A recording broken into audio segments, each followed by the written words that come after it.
Если Бог стучится в твое сердце, открой, чтобы познать и исполнить волю Божью на свою жизнь. Ведь воля Божья – это вершина совершенства.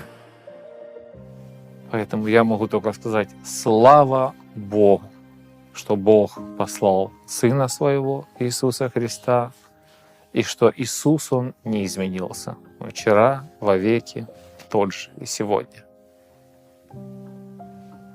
И в Нем есть ответ для каждого и для всех.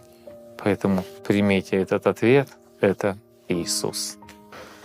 Да поможет вам Господь, чтобы вы услышали, увидели и уразумели во имя Иисуса, что мы хотим сказать и что мы хотим вам донести.